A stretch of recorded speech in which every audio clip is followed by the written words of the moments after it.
Welcome, Kev. Welcome, everyone, to Comic Book Creation Live number 33. This is where we're creating Albatross Junction, issue number 1. Kevin's working on basically page 1, but it's really like page 5. He's got it up on the screen. It's the tribute to Donovan, who won the war. So that's who you see kind of in blue in the front there. Well, that was the test that I was doing the other day. So I'm going to erase that, and then I'm going to try that same style and just like the colors that I really want. You know what I'm saying? I mean. Yeah, we're just getting some of the colors on some of the pages here. Kind of started maybe 2 or 3 pages already on this endeavor, which is going to be like a multi-issue comic series. So basically, we're working on issues number 1 and 2, which are going to be combined into volume 1. Albatross Junction volume 1 is actually going to contain issues number 1 and 2. So this is one of the first pages out of the first issue.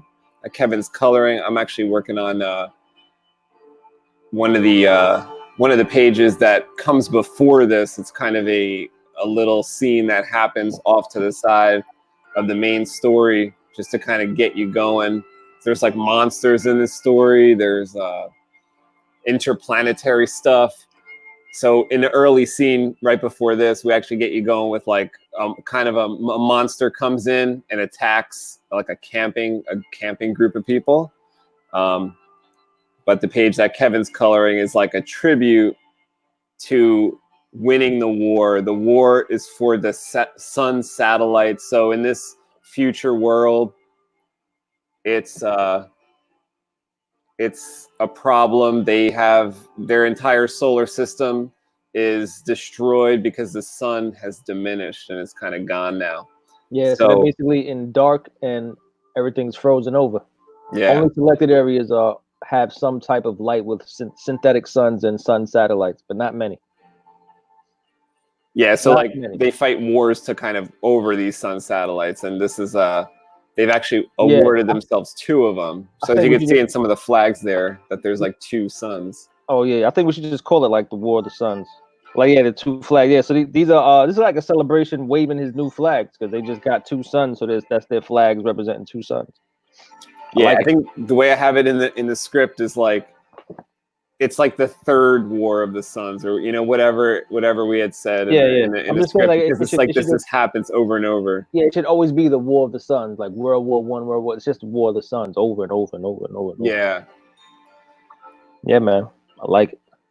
Like at some point in the past, these sun satellites have been created when like mankind was stronger and better and had like more going for it.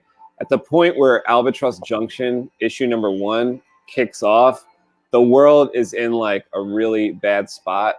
The world is, without its solar system, without its sun, the planet is kind of off kilter. Things have shifted. People have utilized all the Earth's, metals and energy and just resources and just in these endeavors to try to save the planet. And it's just so far beyond that at this point, at the time we kind of start our story. Hey, Mundo's in immediately. What's going on, Mundo? See, I guess it pays to be late because that means Mundo has walked. Yeah, we were a little late. Walked in the door by that point. So Mundo, we just started. Intermission. Yo, the main power source is like nuclear fusion, right? So a lot of people are going through some stuff from using nuclear fusion. Or they're using like expended nuclear material from the past to keep themselves warm. There's this mountainous group that we show at one point where Donovan's son, Nika, actually makes his way to these mountainous people. And what happens there is they're all living beside like a nuclear waste situation.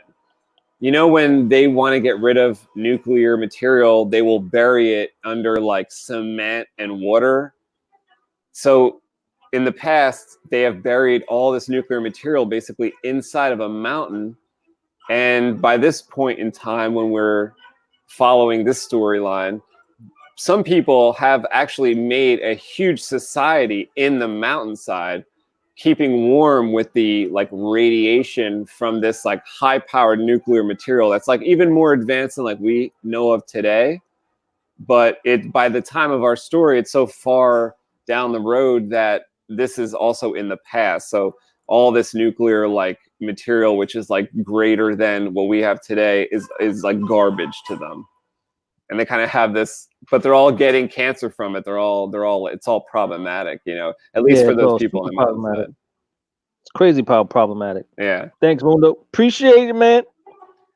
Yeah, the like the people that probably have it the best as far as like nature goes are the people in Nova Scotia, which is like the Are we going with that name, Nova Scotia?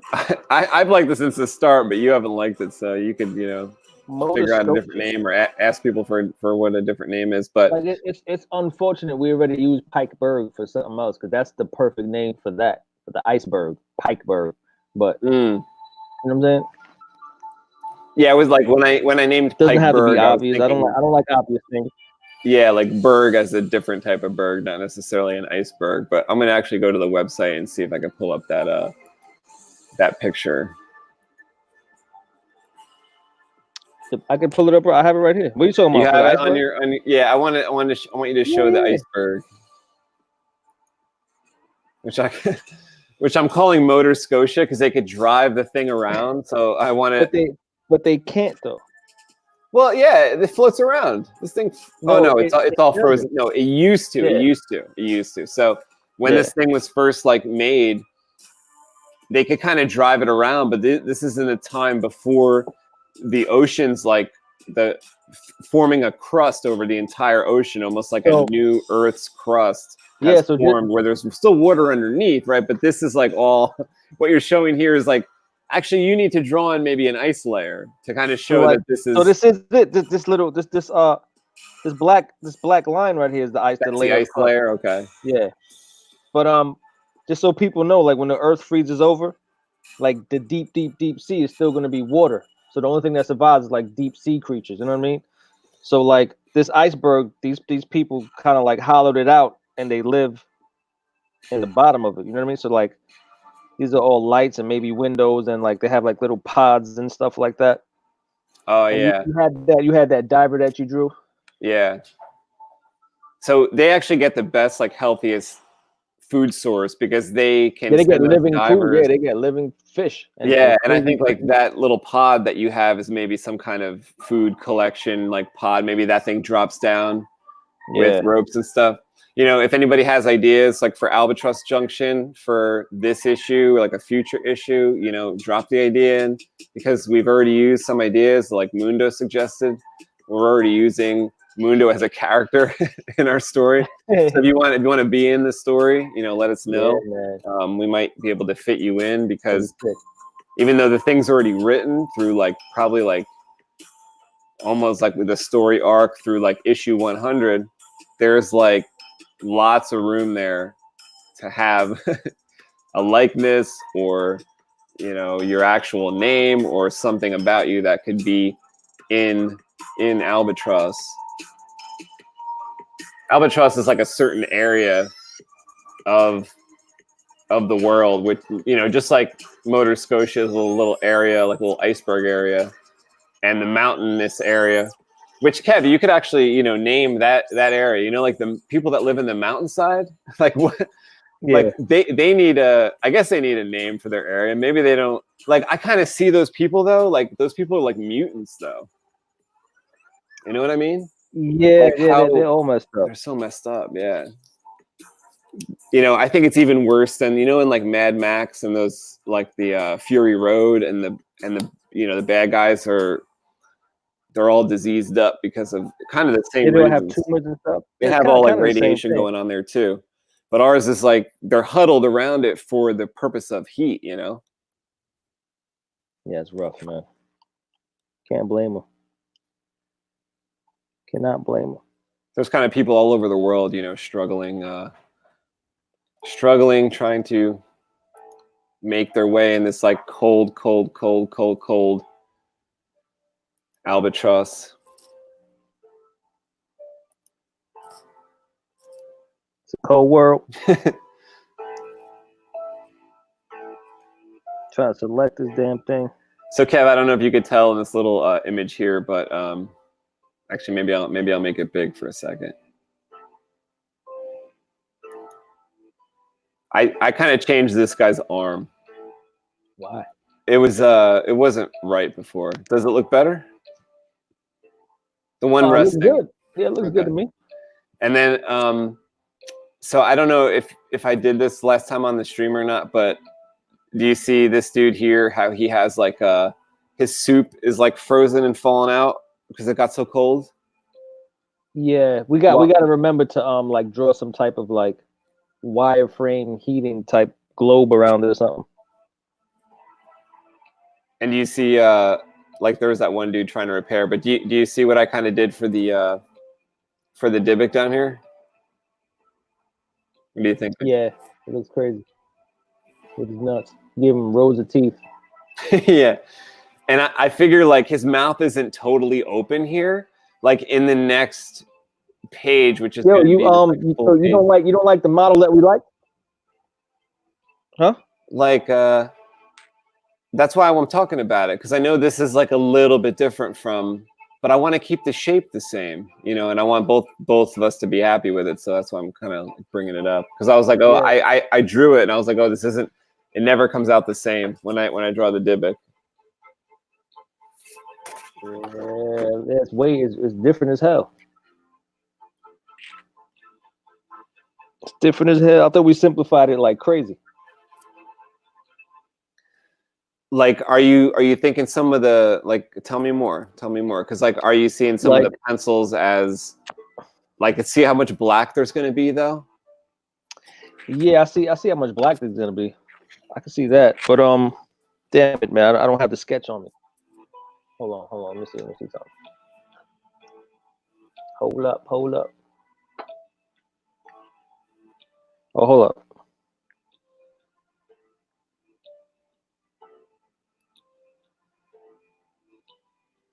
Let me go to the site real quick.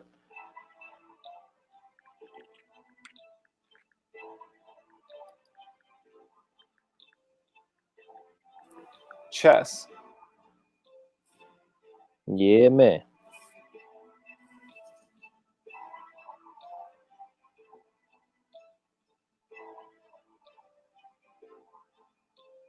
Hey, good luck, Mundo. I think Mundo's got to step out. Yeah, okay, guys, starting again. Oh, all right. Yes, sir. ST Productions, what's up, bro? What's going on, Steve? Says the comic reminds me of the atmosphere of the Dark Tower series, to a lesser extent, StarCraft. I never played StarCraft. That's the video game you're referring to, right? And the technology of Star Wars or Mass Effect, which I find to be really cool. Yeah, thanks, dude. I have to check those out. Yeah, like I was thinking of these Dybbuk sketches that are coming right up here. Yeah, I thought we kind of settled on like just like this simplified. Jesus Christ! Come on. With something frozen? Is this play on its own? Yeah, but you can click on something to bring it up. I'm trying. Yeah, I'm trying to. This thing right here. Because we kind of like, we came from this. I thought we had said it had multiple eyes, though. Like multiple. Yeah, like something like that. And this is what the max that, you know, I keep drawing the max. Yeah. And then this thing here. And then this thing here.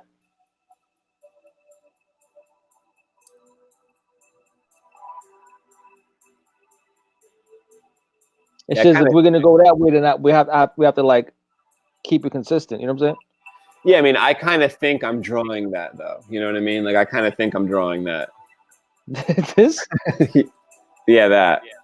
Hell no! You took this to like 7D. What's 7D mean? Like instead of 3D? It's starting to sound like a compliment. You went crazy. Hold on, let me back out of this. Yeah, so the central plot is to like save humanity, because humanity is like off kilter to the point of like, let's say right now we got like 7 billion people in the world, and maybe at some point the world rises to 50 billion people. I mean, everyone isn't trying to save humanity, though. I think this dude is just this one character, this guy you have on the screen right here. He's kind of like a genius in some ways, and he's arrogant as hell. So in his head, he's like, yeah, I'm gonna do what's best for the world. And on his way to trying to do what's best for the world, he's leaving a lot of people on the side. You know what I mean?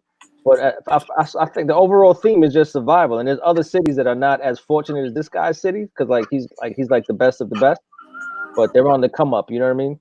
And they're all fighting for sun satellites basically, because this is a frozen world, and there's thousands of rogue sun satellites floating out there in space that fighting to control.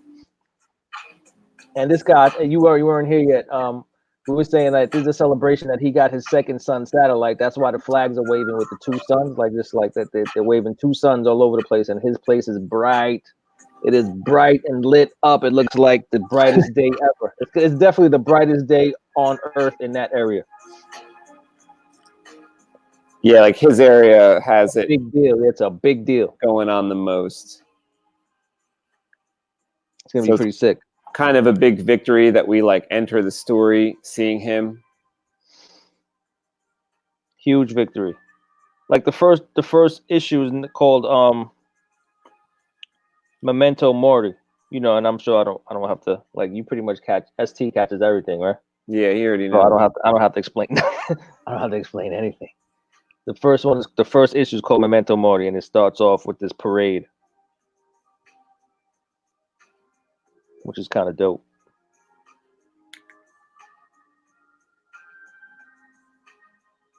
And like, and when I say Donovan is arrogant, he's not like blatantly just arrogant, thinking he's better than everyone. But I mean, he has secret labs where he's like trying to clone, like he's trying to use alien DNA to make like a new species of some sort. Yeah, he's had the problem like before we walk in on issue 1 of Dr. Moreau. Yeah, he's had the issue of trying to feed humanity first, and he kind of succeeded a little bit by developing some alien species of like plant life and fruits that we could eat, like people could eat. So that was maybe like, let's say 15 years before, or maybe 20 years before we walk in on this issue number 1. So like he has kind of a claim to fame, or a heroic statue, like a heroic stature already, from just actually being able to feed people. But not everybody, you know, likes him. This is just the one city, and not everyone likes him in this city, but this is kind of his city, and other areas are. That's a pretty crazy comment. Yeah, it's nuts. We never really, we don't expose the causes. It's just like we just took it as like natural causes type deal, but that would be pretty sick. But we already have the ending all figured out, which is like polar opposite to what you're saying, which is kind of sick. It's pretty wild.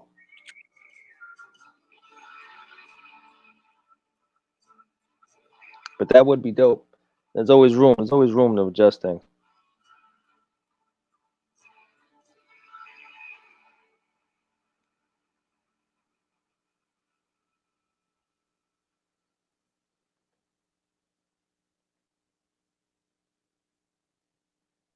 Yo, it's not as cold in my basement today, man. I guess because overall it's kind of warming up. It's freezing down here, but I'm like, I came down here bundled, and it's all right. Did you just step out of the shower though? Sometimes that could like make you warm for like a half hour. Yeah, that's fine. It's fine. Either on purpose or an accident. Yeah, like a big plot twist. Oh yeah, that's dope. I always like when I get to that point in any movie or story.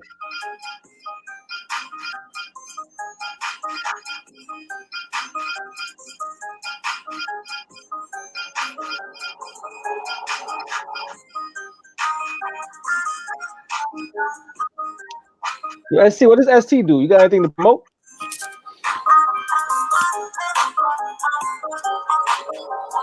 Probably got something crazy going on. Yo, guess what, Kev? I haven't read it, but I watched it. Naruto's my joint. What happened, Ant? ST's coming over on Sunday. Oh, word? Yeah. So you do sabers as well? Yeah. Oh, fire! It'd be crazy. You have a specific one you're working on, or no? He's kind of working on like a major project that's like a never been done before type of thing. Hush, hush. No, he can talk about it, but it's just like it's not like, oh, well, he's making a Graflex or something. It's like, no, he's got an idea to make like almost like a Kylo Ren type of saber, but like a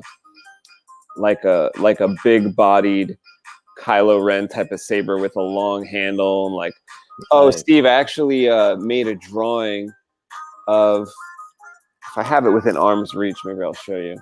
But I have a drawing where I thought of an idea of like how to make your saber like loud. I don't know if it's within reach or not. Oh, here it is.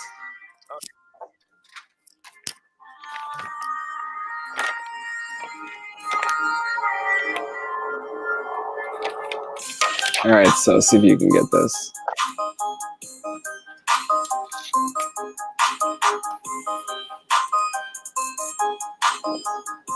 So Jesus. it's like We're trying to rust it. It's like the saber's really long, so like most of the saber stuff's like up here, like off the drawing. But at the bottom part of the saber, what about if there's like almost like picture like, is it called a bazooka? Like in your car, you know, a bazooka tube or whatever they would call it. It's like a speaker tube. So we have a cutout out the side of the hilt, and that's like wrapped with like mesh. That's got like a screen on it or something. And just this whole part of the hilt is a speaker pointing down, and then that's like encapsulated in its own like base tube, and then down here is a normal speaker with its own resonance chamber. So that's like, you know, you hold the saber like up here somewhere, and the sound, I think, will just like boom out of the side here.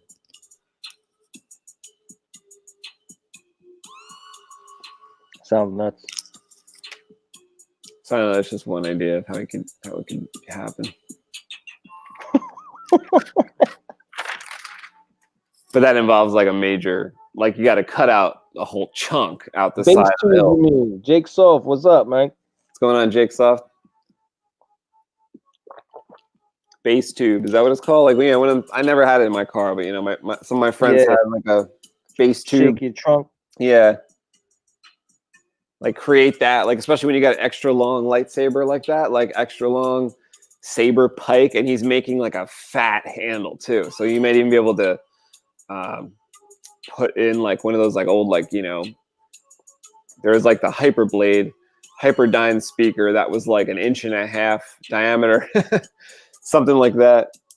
It's gonna be super crazy.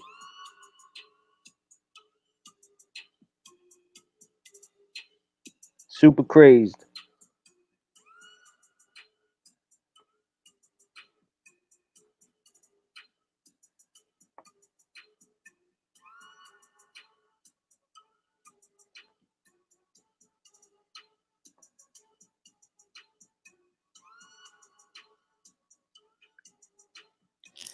So Kev, you think you could like, you know, color up this Dybbuk and like save it from itself if it's drawn wrong? I'm just intimidated by all the detail you put in the sketch. So it's like, will we be able to keep drawing it over and over and over? Like we basically got to just draw it and get it down packed. That's all I'm saying. Well, like this is his close up, so you'll see the next page where it'll be like full bodied. Like, let me show you the thumbnail.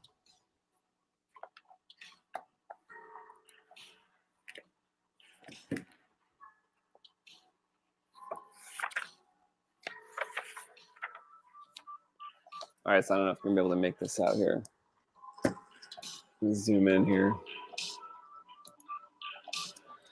Can you like make out what's going on here?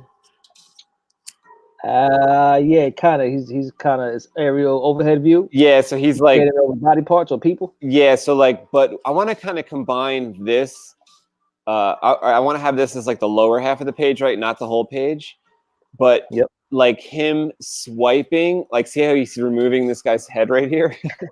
Yeah. I want to have like at the top end of this page, or tell me if you think I could do it where like it's a full page, but instead of him in this pose, it's him swiping, and this guy's blood, his entire guts and everything come out in a semi-circle arc and freezing at the same time, like frozen, and everyone else is around like kind of like on their back, like holy shit, you know what I mean? Like, do you think that will work all in one panel?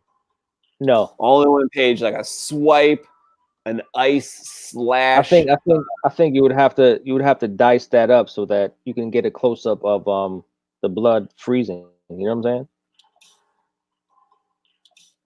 Because it's just one static image. I don't think you can draw all that in one static image. I'm thinking, yeah, like, because what if he's like swiping like up, like with his arm kind of up, and his arc like here, and it's just like blood and guts, but we show like icicles and stuff like that, and his like head's up here, and his like spine's in there and stuff. I mean, this could be crazy. And then like people are like, what? Like they're like, I think to me the first thing that's coming to mind as a kind of solution is to kind of draw like red snowflakes. You know what I'm saying? Red snowflakes? Like you know, like snowflake shaped like blood. It's just, but not. I'll have to sketch it out. I have an idea. Like icicles too. You know what I mean? Like bloodsicles. Yes, that's what I'm talking about. Like all in this art, all in. But I think you need like an inset panel showing that, focused on that. Oh. Yo, Jake and ST talking some real technical saber stuff here that I can't comment on. There's a lot of current threats on your soundboard. Yeah, see, the one thing that you could do with the force strip is make it like shorter, but I don't think that that's what Steve's plan is. I think his plan is to have like an extra long blade or something. But yeah, maybe we could put like two. Jake, what do you think about two 26 650s? Jesus, 226 650s. Like the size of a D batteries. Like I have two of them. I had two BLTs one time. Don't start talking about food because I am always in the mood for tacos or burgers. When you start talking about food, then the next thing we know, we end up at the Mexican place tomorrow. Oh, that's the spot. Because tomorrow's Friday, we always end up at the Mexican place for burritos. But we were just there. It was Wednesday. We were just there, so I don't know. I have no shame. No shame in that. I'm not gonna make excuses. I'm not a quitter, bro. I ain't no quitter.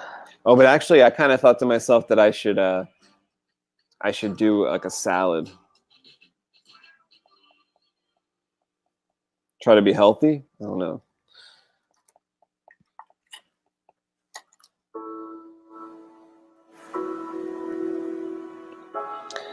I gotta switch this up. This is not working.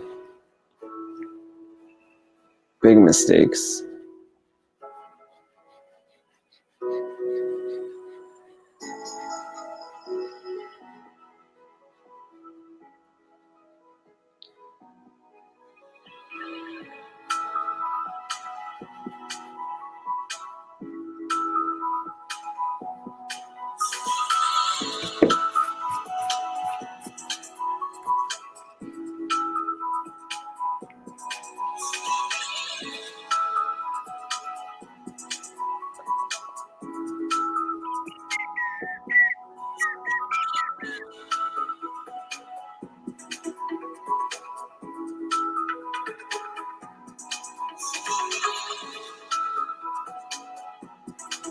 Gotta put some details in the crotch.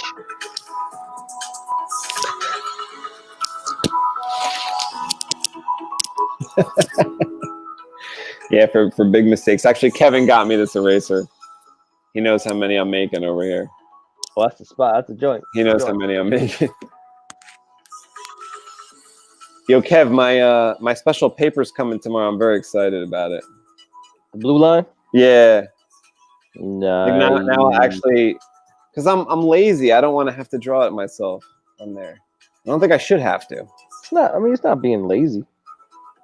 I don't think I should have to. I just want to get right to the drawing, and I want it to be more efficient way. That's all. I want it to be in the lines because like some of the stuff you're painting here is like I told you, like just the outside edge of the page on the 11x17 that we're not technically using because it's like a bleed, and we are painting it. It's actually it's like 15% more page that you have to do. Yeah.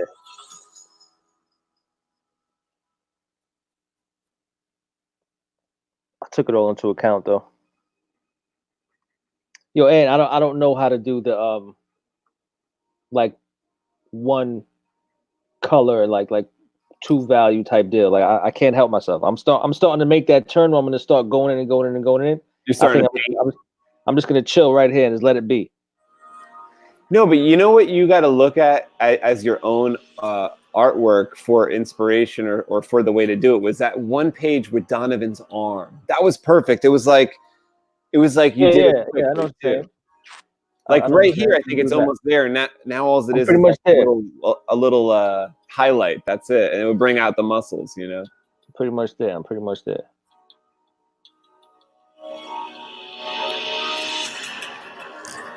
All right. Am I right or am I right?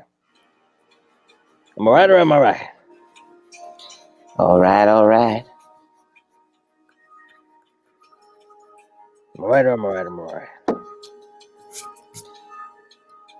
See, I'm having trouble with like how big is this Dybbuk here? Yo, does it still sound like I'm typing with the tapping on the iPad?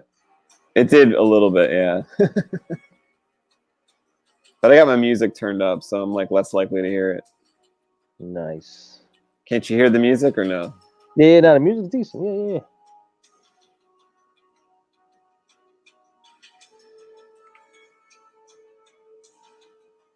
Damn, so you guys got a long day on Sunday?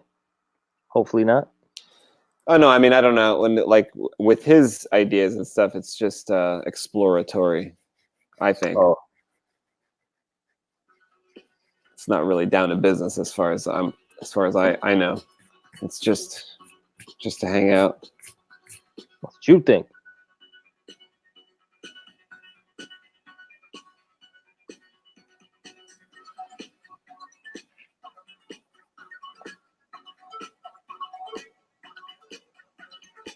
Well, and when the comic's done, we're pretty much gonna have them on the site in a few stores, right? Like No, can we put them in the store? No, it can't be that way. Like when it's on Indiegogo, it has to just be on Indiegogo. So yeah. There could be like there'll be links on our site, albatross.com, to Indiegogo, right? Yeah, and there'll be we'll talk about it on here a lot, and it's the only way to buy it. When you get it on there, there'll be let's say maybe a chance for another printing later or something, but for the most part, that's just where it has to be. Nice.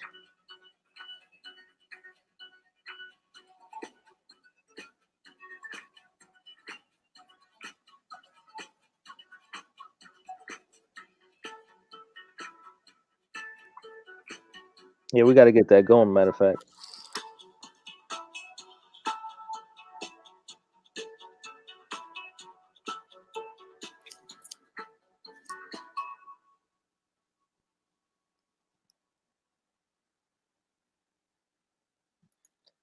Yeah, like issue number 1 and 2 will be in the first volume.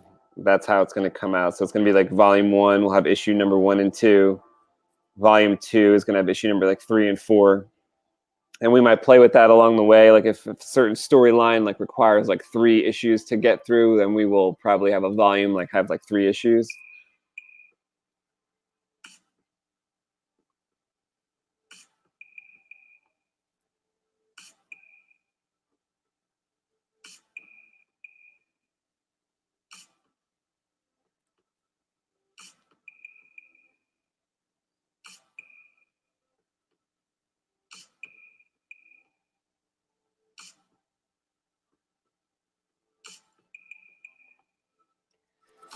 Kevin and I are also a big fan of those, like the trading card, like the baseball cards for comic stuff. So we've already got it worked out where we're doing like character cards. They're going to come with. There's going to be a couple of them that are going to come with each issue. And so on the back of them, it's going to, on the front of the card will be like the character, and then on the back of the card will be like their abilities or their specialties or what they're, like when they had the X-Men or Iron Man, they had like powers or something, but our people don't really have any powers, but it's just stats, yeah. Intelligence. Yeah. Like their resume of sorts. Yeah. We dope.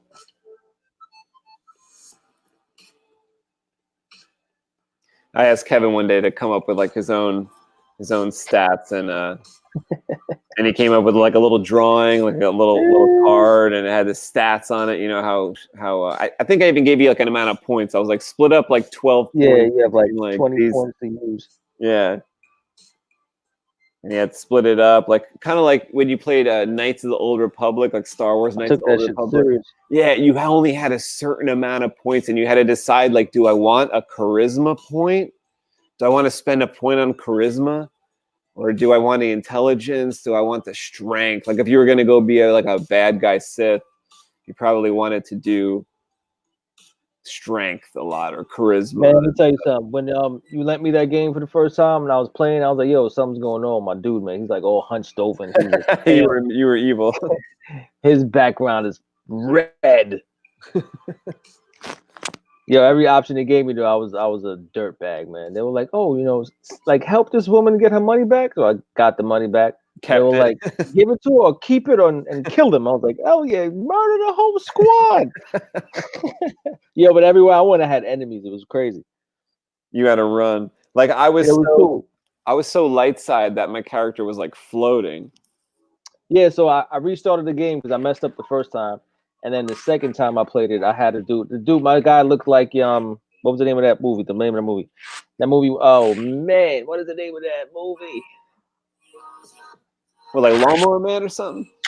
He looked like it was like that they were in space and they were like fighting those Reavers, whatever the hell they were. Oh, this is Serenity? Serenity, yeah. He looked like the guy from Serenity. He was standing there, his chest was out, it was like an upshot, he was glowing. He was the man. I did everything right with that guy. That was a pretty good game. I loved it. I loved even like the boring parts when you had to run around. Yeah, I was good with that. Just exploring the world. Yeah, because you could choose where you wanted to fly to. That was another bonus. Bonus. Let me tell you the truth though. Like, I was such a tard that I took things personally, and I went on like my own little like vendettas, like my own little vengeance series. It was crazy. So I remember one time with the Sith character, I got bit by one of those crazy dogs in like a farmer's place, and it killed me. And when I respawned, I spent like I was lit. So I spent like 2 hours just traveling around murdering everybody's dogs. Oh man. I was like, and then they come on, hey, what are you doing? Blah, blah, blah, blah. So I was like, fuck you, Uncle Ben. It was crazy. It was crazy. That game was nuts. I would spend 4 hours just doing nothing. So you got powerful though. Like you got powerful to be able to do all that murdering then. Yeah, I remember it took forever to get a crystal so I could build a saber. Then you had to go get the parts, right? Am I bugging out? You had to go get like you had to get each the parts, and you had to get it made. I loved going in the crystal cave. You had to fight. It took a long time. Yeah. But then I remember once I got like a decent saber, I forgot where I was, and like Jedi came on. And I was like, oh, I forgot what I was playing. Like there's Jedi here, and I would get ruined. Like it wasn't fun anymore. I would just get murdered by Jedi all the time. Oh, it was rough. It was rough. But the good guys game was fun. Like I was a hero. Yeah, because like I only remember fighting, like, being a good guy and having to fight some of the bad guys. And when the bad guys appeared, oh, that was sweet. Because they would save it for some moments when you would like turn a corner or you'd be in a certain planet. I remember like on Tatooine where they were, and like they appeared at a certain spot. You're like, oh shit! No, I want to play it now. And they had like purple lightsabers or something if they were like a little like lower tiered. And then if they were like the main guy or some other people, they had red lightsabers. Oh, Koto, the #1 Star Wars game of all time. Ah, there you go. Davik says you missed your last payment. Was that a part of the game? I guess that was some line in the game. Oh, you got some real troubles with Davik. Yeah, that game was fire. I can't lie. And I remember I went through something when you gave it to me. So I was home for like 2 weeks or something. I just put in pure hours. It was amazing. It was like before kids. It was before anything. You needed to, but like with that game, like if you didn't, it wasn't gonna, you weren't gonna get anywhere unless you put in like 40 hours. You weren't gonna get anywhere, right? Yeah, I put in hours, man. I put in hours. I probably could have had this book finished if I didn't play that game and was just doing this. Sick game though. And didn't they? I remember a while ago, a long time ago, you showed me like they were doing a version that was like based on the Sith. Remember there were like 100 Sith jumping off of a plane or something like that. Like they had these trailers for what became the Old Republic, and that was supposed to be. It was like after Knights of the Old Republic in the timeline, but the way that it played was like different than Knights of the Old Republic. Knights of the Old Republic was like that single player style game where you could go and save your progress and stuff like that and kind of build up your warrior. When you stepped into the Old Republic, you were in a massively multiplayer game with like thousands of other people. One person could run by and just like slash you. They're like level 80, and then you just die or something. Like I spent most of my time in that. Just like trying to creep around like in stealth mode, trying to get my guy to like, not get killed by all these like bands of like murderous players that would come by. Oh, I never played KOTOR 2. So Star Wars The Old Republic is the World of Warcraft reskin. Reskin? Like I love the reskin of a Star Wars game back in 2002. The year 2000, they came out with Galactic Battlegrounds, which was a reskin of, I'm going to blank on the name of what it was. It was like a strategy, a war strategy game. And it was a really popular strategy game that they just reskin, put like, instead of little workers, whatever the little workers were in the original game, they had little R2-D2s, or if you were the Gungans, they had little Gungan. Like you could be like, any of the factions in the prequels. Once the clone campaigns, like expansion came out for Galactic Battlegrounds, is pretty cool. If you like chess, like Kev, you would have liked it because it was like chess. It was? Yeah, because like it developed like chess, but because like you get good at chess, you would have probably wrecked me at this game. Like I was like a low level player, but I had a bunch of players that I play with online that were like raised me up by like just being good. I just hung out with them, and like, oh, dope. Yeah, like the other people would attack. Like, see, when you were playing Galactic Battlegrounds, you just picked, like, let's say you picked the Rebels. So you were like the Rebels. You built little buildings and try to build a little command center or whatever else, and try to come out with a little army figures, a little rebels or little snow speeders eventually, But at any time, hold up, was this one of those games where you get an aerial view and you just plot everything out and they kind of I couldn't deal with those. Oh really? Yeah. I thought maybe you would have liked this, because to me it was like chess, the way it was like overhead and you had to do things in a specific order or to counter. Like, in chess, when I make a move, then you have to change your plan because like of what I'm doing. I felt like that's kind of what it was like. Those real-time strategy games is like, I remember I make a move and you try to counter it. I used to like the board games like that. They're like Stratego. Yeah. You ever play Stratego? Stratego was my joint. So I would spend hours playing games like that on a board game. But like when it came to video games, I was like, I just want to go in and shoot and go crazy. Yeah. Oh, believe me, I want to do that too. Because right around that time, 2002, maybe it was 2004. Tell me when it was, or maybe earlier. I don't know. It was like when the Grand Theft Auto became awesome. Became like mega awesome. Vice City came out and all that other stuff. Like, yeah, where it was like the motorcycles became, it became 3D, and I was losing hours on that. Yeah, it was like 02-ish. Oh yeah, that was I lost half my life on that damn game, man. So, yeah, I was doing them both. I was doing that. I was downstairs on the computer playing with all my friends. Work. I would call out of work. Oh whoa, no, I did. You know what I did? Yeah, I took a week off work when the game came out. I did. I took a week off. I hear you though. And then in 2007 when the next game came out, when like the Grand Theft Auto 4 came out for the next system, like PS3, I took another week off, and everyone was screaming at me. My like my dad was like, "What are you doing?" And I just started where I am now, and like I just needed to play. What are you gonna do? Because with that type of game too, you want to be lost in it and do the story. Because that Grand Theft Auto has a story to it. You become that Nico Bellic. Remember? Nico Bellic was my guy. The Old Republic owned my life. I had about 3,600 hours put into that game. Yeah, that's crazy. I believe it though. That's accurate as hell. I believe it.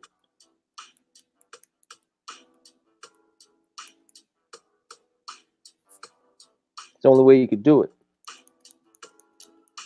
Yeah, because my roommate went through that game. Chris went through that game as the bad guy, and I went through that game as the good guy. And we had one Xbox. We had one Xbox and one TV, and we had to keep switching. Like I was waiting for him while he played, but we tried not to be dickheads because you needed about 2 hours to immerse yourself. You know what I mean? Immerse yourself, run around a bit. Maybe you need 3 hours, and then you gotta pass off the controller, and then I'll switch to my game, and then I would run around as the Jedi. Had to go in. But I became the consular Jedi, and I loved it. I had the green lightsaber. I had a silver lightsaber. I had a cyan light. This is like the second game, I guess. I had the special colors.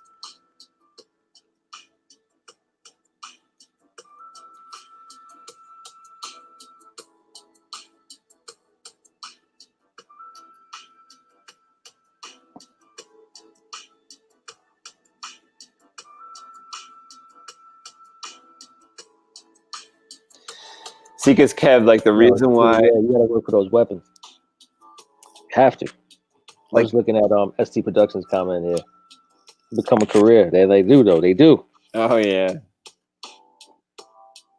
Yeah, you know what I did when that Star Wars MMO came out?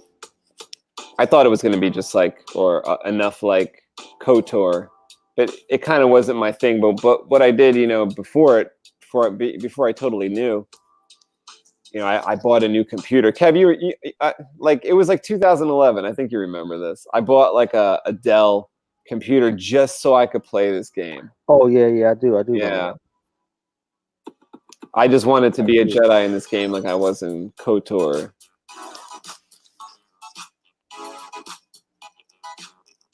For a gaming computer. They got to come out with something like a Grand Theft Auto or like a KOTOR that's now. Make it like where we could pick the outfits. You can get armor, maybe create it.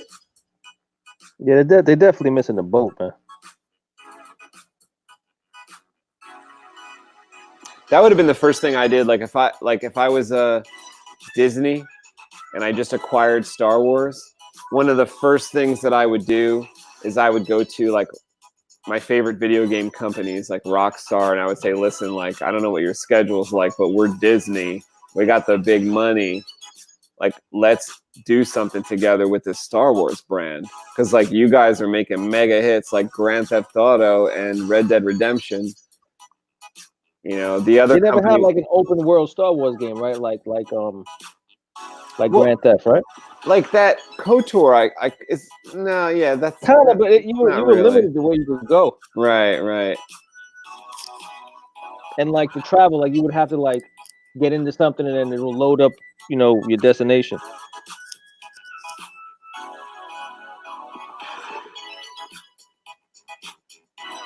Yeah, I always enjoyed those trailers for the Old Republic, though. That was where it's at, like for some cool Star Wars computer animation. Those were always great.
Kev, you see the Dybbuk here? Like, I think the reason why it kind of looks like stripey to you and stuff is because, like, this object right here is, like, just turned on. Like, the generator just turns on. So it's like the light. I'm trying to show the snarl, and it's just, like, the light on this, like, greasy beast, you know? Yeah. So I know a lot of that's going to have to take place in the color, but that's kind of what... That's kind of why it looks like a tiger or something, I think. Is because I'm trying to show that there's like the light, it's just hit it. They're all surprised. You know what I'm saying? Yeah. It's gonna, I think it'll look good. It's going to look good.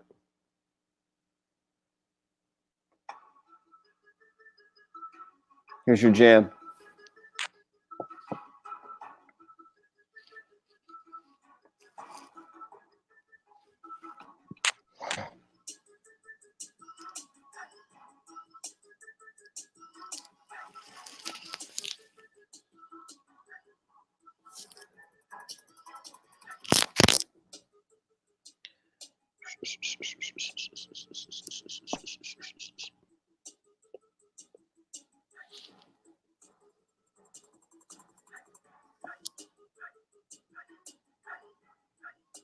Hey, hey, hey.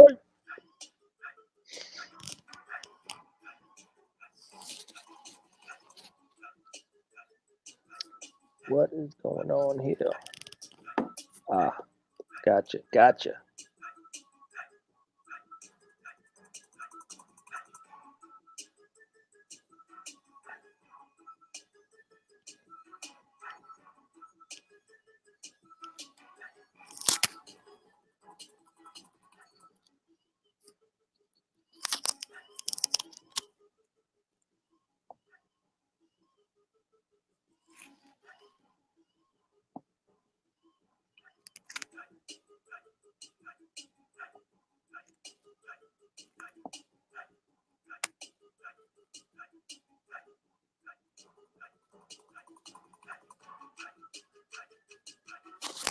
Yeah, Kev, I was going to ask you about like sweatshirts. I want an albatross sweatshirt. You want to make one? We can make one. Yeah. Do you have an idea of like what we could do? Like you're the t-shirt sweatshirt expert. So like what should we put? Like it's got to be cool, you know. What could it like maybe a cool color of the shirt or a cool color of the like maybe a weird color for the design, you know?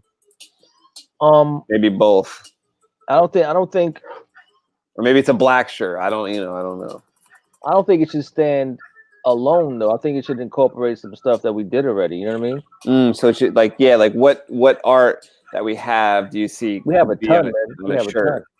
I think a way to switch it up might be like playing with the font, maybe stack the letters for Albatross Junction, like just play around with the word, make the word look cool as far as the form goes, and then show the letters with all this work that we did already. You know what I mean? Oh, okay. And maybe put that like on a black shirt. That'd be nice. That'd be nice. And then we superimpose like the header that we use everywhere, like over it, just like. That's an idea. I like that for Albatross, and I also have an idea for like comic book creation live, like CBCL shirt. That's like maybe like a weird, because you know how I'm always putting like weird colors, like this pink that's like on the highlights here. I'm wondering if like, you know, the design could be like CBCL could be in pink on a black shirt, or could the shirt itself be like a weird color and then write like cool. Comic book creation live or something on it. But you want it just for fashion or just to raise? No, I want to wear it like on the show. For, like YouTube. Okay. I just want to wear it on here. Oh, all right. Yeah, we could do that. We could definitely do that. This nose is bothering the hell out of me. I gotta erase this. Oh, well, see, I'm okay with a single story for Fallen Order. Like, I would say I'm about a quarter of the way through, to be quite honest with you. Maybe I'll have you help me when you come over, because I am stuck. I'm stuck on this planet. I have no idea where to go. I can't even find my way back to the ship. I am totally lost, and everywhere I go to, it's like an ice slide. Kev, you would like it because it's just like Albatross. There's like an ice slide that your character slides down and sometimes falls down an endless hole. It's crazy. But you know, I'm stuck there. I fall down these slides. I have no idea where I'm going. Everywhere I go, I feel like I've been there before. The enemies are dead. So I'm like, I was here. I don't know where to go. And then I don't know. And I think it's the beginning of the game. That's how dumb I am. Honestly, I think it's the beginning of the game. It's like the second place you're at, and I'm lost. I can't get out of it. I haven't even seen the game yet.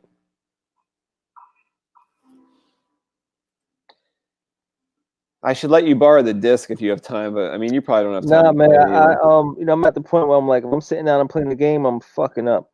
Yeah. There's just too much to do. I gotta paint too, man.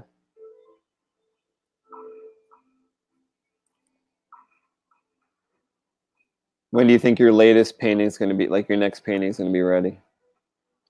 I'm gonna try to finish 2 this weekend. Nice. You got a second one started already? I know about one. Well, the same one that you laughed at, man, the underpainting. Oh, I laughed at it? Why'd I laugh? You did. You were like, oh, look at all the colors. I get aggressive and smash colors on the canvas, and you went off on a crazy rant. That's awful that I don't remember that. You did, so I must have been like impacted it. That's awful. Oh man.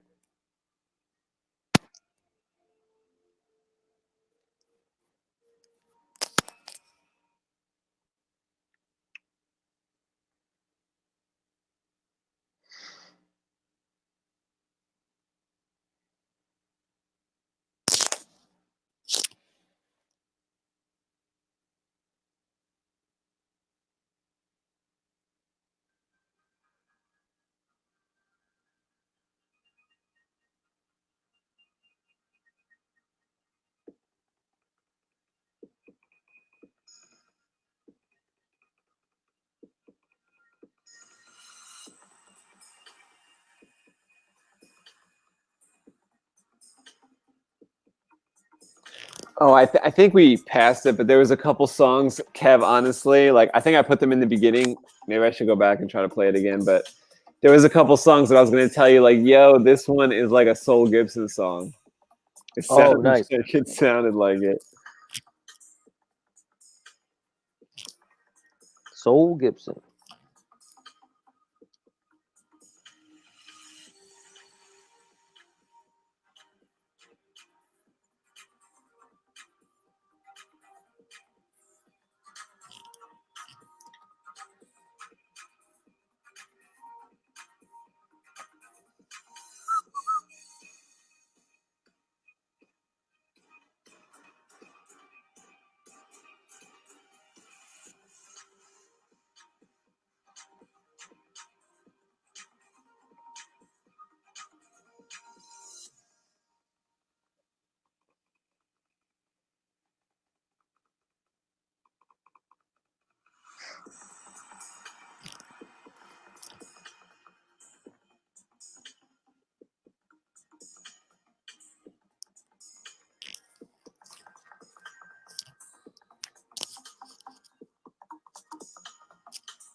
one of those is like a reference there for Donovan's head for the color. Yep.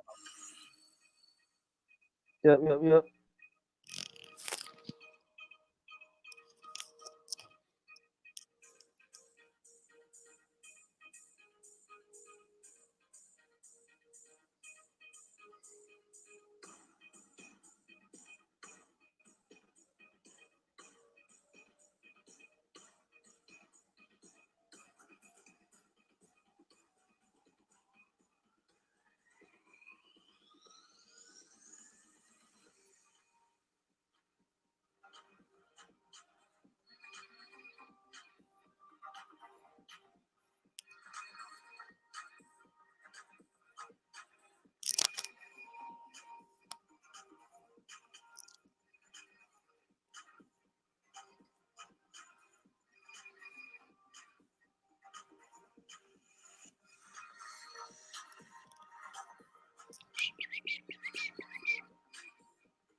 Albatross City Heat.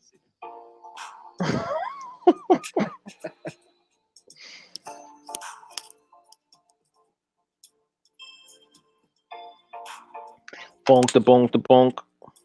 That's a complicated page. I don't envy you. Yeah, it's serious. So many buildings.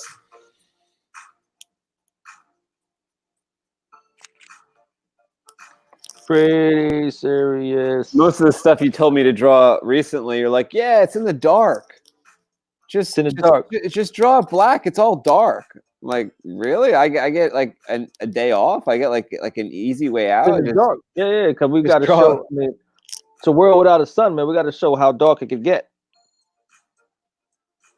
So I get the easy way out.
You know what I think my problem is with the Fallen Order, honest to God?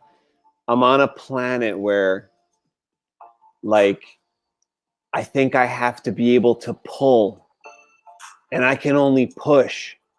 Because I was at a spot where, like, there was these big tombstones, there's these big stones or something, and I could tell that they had to be pulled.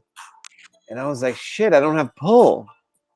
And so what do I have to do? Run around? And so I was like, I think I need to go back to my ship to like hightail it out of here until I can do pull. I don't know. I don't know how to gain pull because I think that I have to like climb up somewhere, and I'm like, these big boulders look like they need to be moved over here, you know.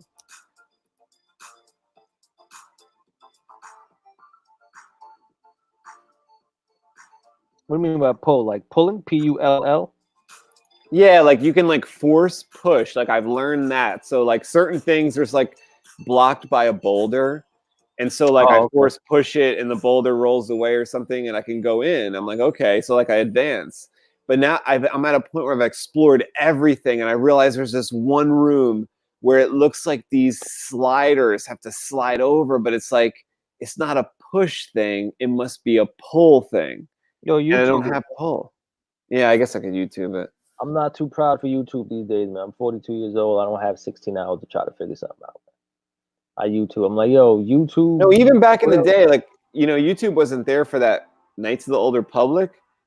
Maybe it was when back in the day, you just had to but we still looked it up. No choice. You had no choice. No, but we could still look it up. Like me and Almac, we would be stuck. Like, because KOTOR had some kind of math problems in it. I'm telling you, it had some like kind of little puzzles. I don't remember. When you couldn't figure it out, all you got to do is go online. You just look up, you know, KOTOR, like math puzzle number 3. I forget how we looked it up, but Almac would find the answer. But it was like a last resort. Like it was, you know, we spent like 4 hours and I was like, we can't get it. We're too dumb to get it. That's crazy. I don't remember those. I don't remember those at all. Oh yeah, I can go back. So yeah, I do need to get back to the spaceship then, I think, and just get out of there. Yeah, you know, I don't mind puzzles. I don't mind trying to figure them out. I guess the whole board's a puzzle, trying to like figure out where to go, at least for me.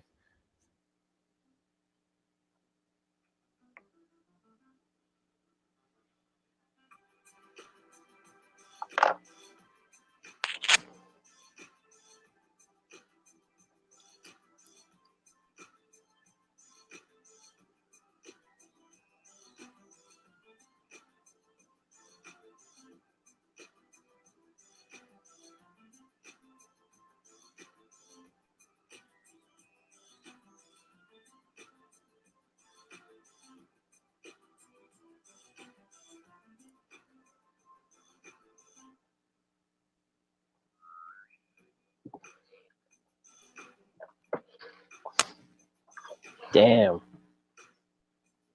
You got hours of puzzles ahead of you in this game. I gotta check this game out, man. I'll give you the disc, I swear. That's the reason why I didn't buy the digital. I didn't buy the digital so that we could pass it back and forth. I never go on there. I never go on there anymore. The last time I turned it on a couple of days ago. I ran on Red Dead Redemption 2, and what did I do? Oh, I captured some, like, I became a bounty hunter real quick. Like, oh, you want to become a bounty hunter? I was like, yeah. And then they showed me like a quick scene of someone doing bounty hunting. I was like, that looks cool. I did some bounties. I got some money, but they're like, you'll get more money if you don't kill the bounty. But it said wanted dead or alive. So I was going in there guns a-blazing. I had like a bow and arrow that shot dynamite. And as soon as I saw the red dot of the bad guy, I ran in there guns a-blazing, just shooting arrows of dynamite, just blowing. And people were flying up in the air. But it was like his friends. It was like the bounty's friends. So I had to chase the bounty down. I realized today I was driving home. I realized why the bounty runs. And it's because, like, it was pissing me off because there's a time limit. And I'm like, I almost couldn't get the guy in time. So I would like blow him up too and carry his body back and get the money. Yeah. But then they're like, you know, you'll get more money if you don't kill the guy. So then I started thinking today in the car, I'm like, oh, that's why they kind of separate from like their gang, is so like you can lasso them and bring them back alive, right? But like I was just going in there guns ablaze, and they were so scared they would ride off on their horse. I would take out their entire gang, and I'm like, where is this motherfucker? And then like I'd have to like, you know, go. And then what happened was I did 3 of them in a row or something, all within like an hour. It was like I did them quick. I was just blowing people to sky high, just bringing their body back. Oh, so that's another game, man. I had to stop. So I was getting crazy with that game, right? Playing the story, I was going crazy. Oh, really? Crazy. So I found myself trying to get like the legendary animals, whatever the hell they were called. Oh yeah, I was getting them all. Like, so I went all the way up north and I looked for that damn white horse, that stallion. Oh yeah. And it took me like 3 hours, and I got it though. But I think you said it disappeared on you or something, right? Or did you? No, I just like I was headed to bed, and it was like 3 o'clock in the morning. I'm like, what am I doing? What am I doing? And I was like, I just erased it. I was like, I erased everything. I was like mad at myself. Like I'm wasting hours every day. I gotta wake up tomorrow at 7:30 to make eggs for like kids and all this other crap. Can't be up to 3 o'clock playing Red Dead. Just can't. Oh man.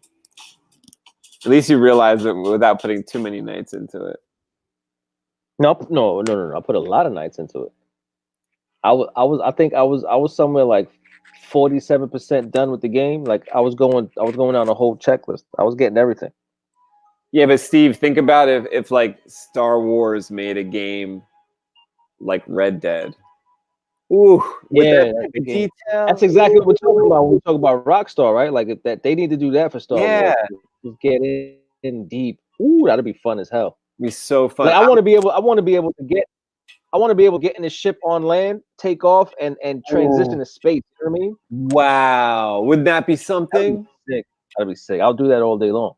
Like, wouldn't it be sweet if the horse, like the horse in Red Dead, like you know how you could pick a different horse and maybe buy a new horse in Red Dead, different colors, red, white, black.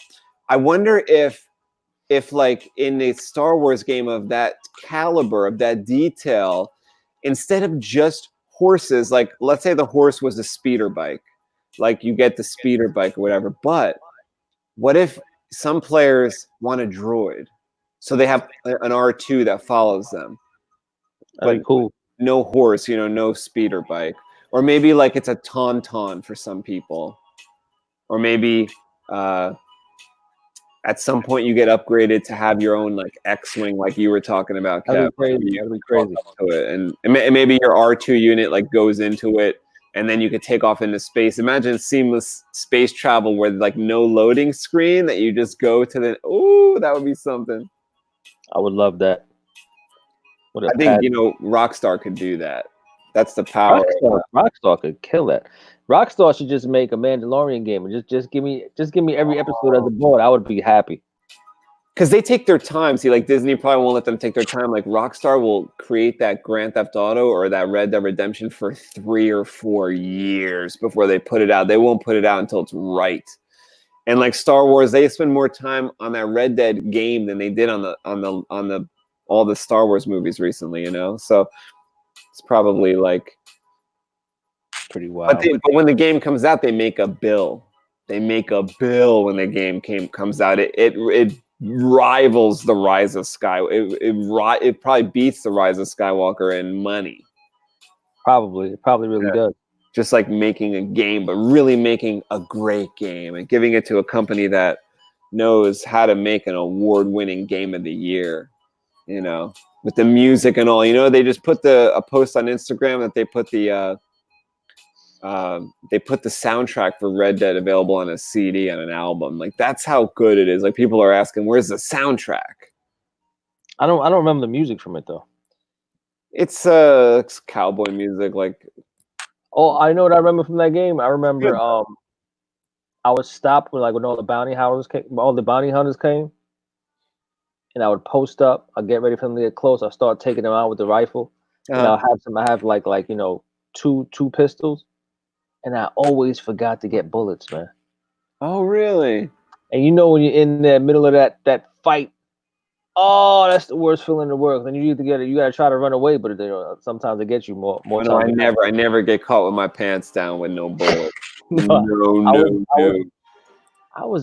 don't remember the story mode as much, but I'm only on the online one. And Kev, when you don't play the online one and then you do, like the Rockstar gives you stuff, so it's like, oh, we haven't like come back to Red Dead, we'll give you money or we'll give you whatever.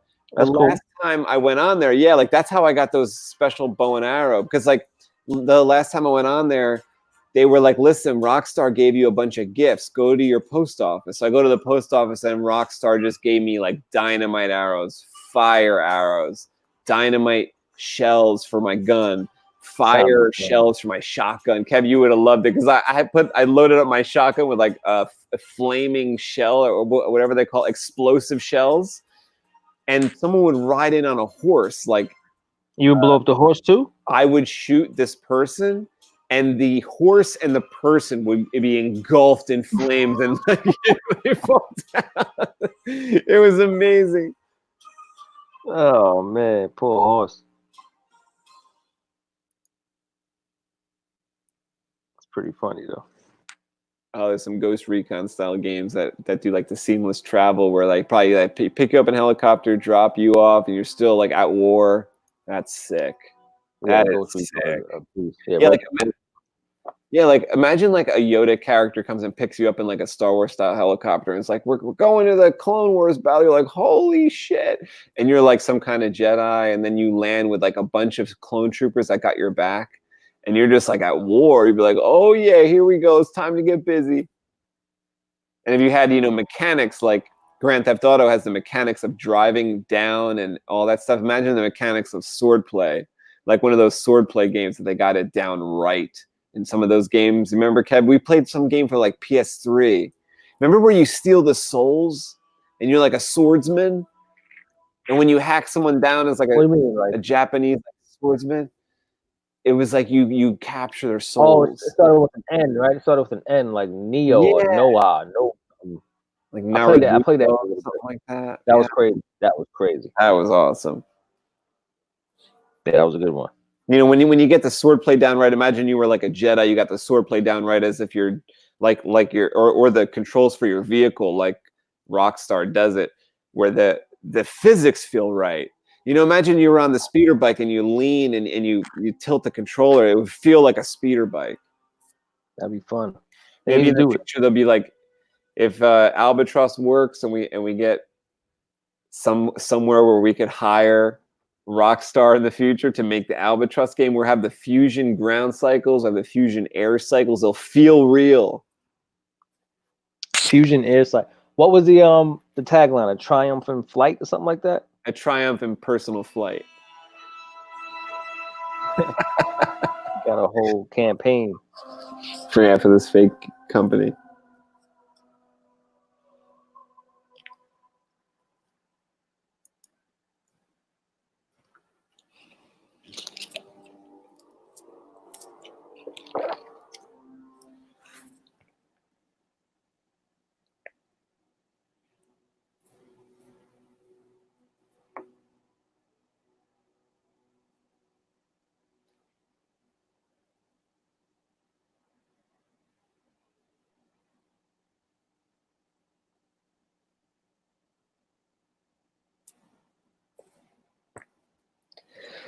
Yeah, Kev, for this guy's pants right here, like you see this guy's like pants, I was kind of thinking like, I don't know if I was actually thinking of telling you this, and then I was like, well, is this even possible? I think it's possible.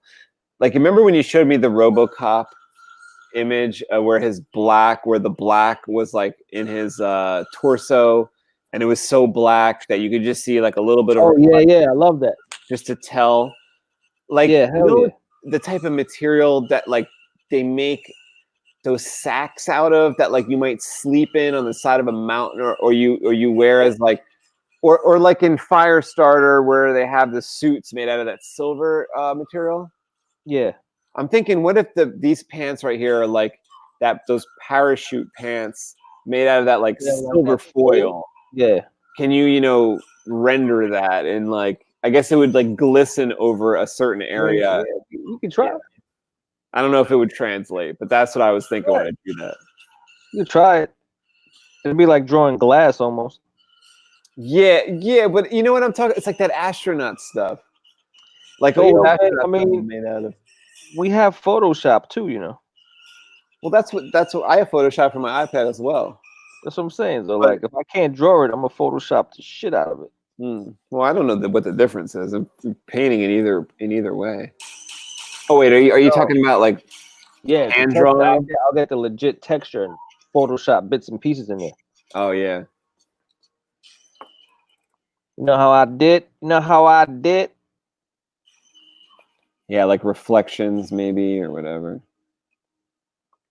Yeah, but man. To be quite honest, it's very simple. I think it's basically just black and white. It's like black and white and fuzzy gray. That's how you get that. Because since they're in like basic darkness, there's a lot of shapes and reflections and a lot of contrasted like it's hard, man. That's hard. It's like going aluminum foil. Yes, true.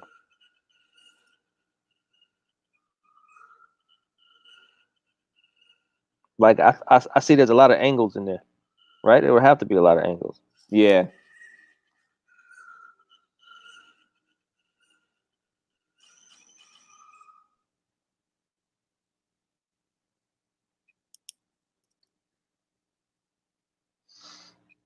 I could see that being the type of material that some people might have. Yeah, it makes sense. I think it makes sense. It would kind of make sense to our eyes because we see that stuff in like tent material and whatever else. Like inside jackets, they've been putting that stuff, like ski jackets and stuff. It's like reflects your own body heat back at you. I guess it's supposed to. It must work. That's pretty sick. Yo, we made 2 egg sunny side up flags. Oh no! Yeah, maybe they shouldn't be white and yellow then. No, I mean I'll make You're it just look playing right. around with it, yeah.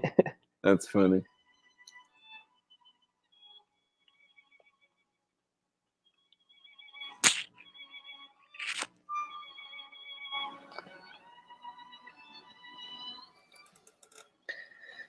That's interesting. That when you add color, it kind of changes the look of it, huh? Yeah, hell yeah. Hell yeah.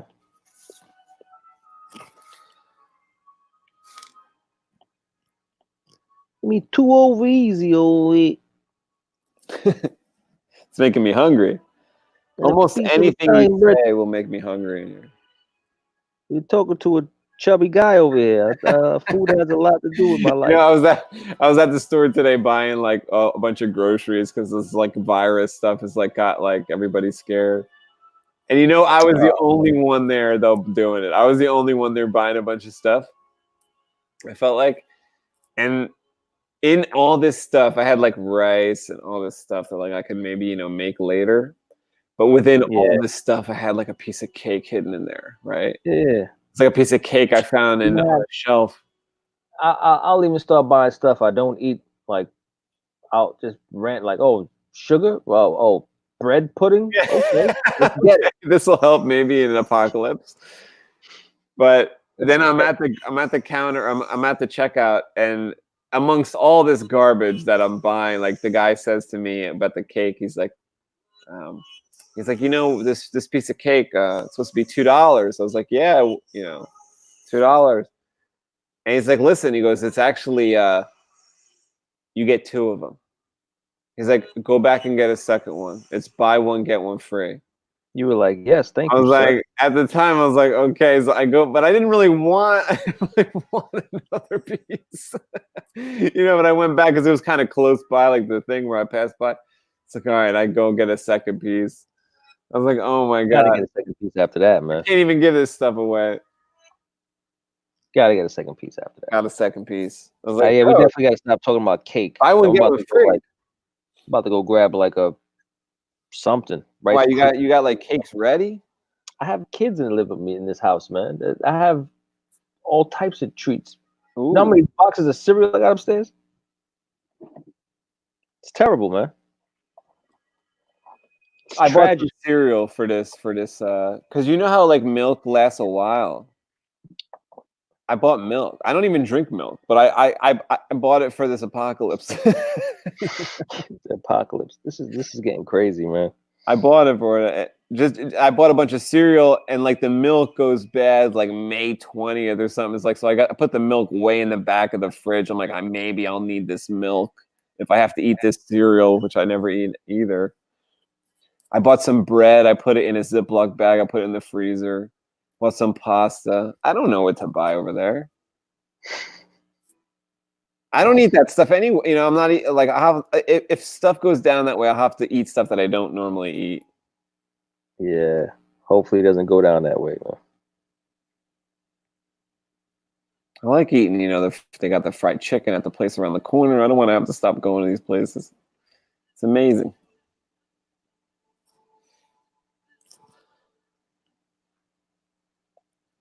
We got the Mexican spot. We got the Indian spot. We want to go to all these places. Yeah, like they're trying to cock black the food, man. Actually, we should we we should ask Jane tomorrow. See, like now they got me even questioning my Indian food. Like I just had a question run through my brain, like wait, but it's a buffet. It's like, but wait, I want the Indian food. All you can eat. Yeah, we need some galoob jaman. We need jaman. We might have to do a bang bang. You know how good that burrito was. I don't know if I could do a bang bang. No, I don't think I can. Like, my stomach can only hold a little bit. I could try though. I could barely put that burrito in my belly. Like it didn't even all. No, I didn't even finish that burrito. Like I can't even finish a single burrito. Let me tell you something. That burrito, it was amazing. I feel like I could handle the quesadilla. The quesadilla. The quesadilla. I need the quesadilla. And then you order those chips, and we get them chips.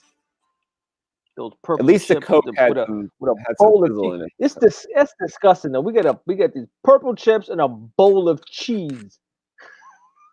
A bowl. It's a whole bowl of cheese, and we eat. No, but you know why those chips are blue, right? Because it's a Blue Star place.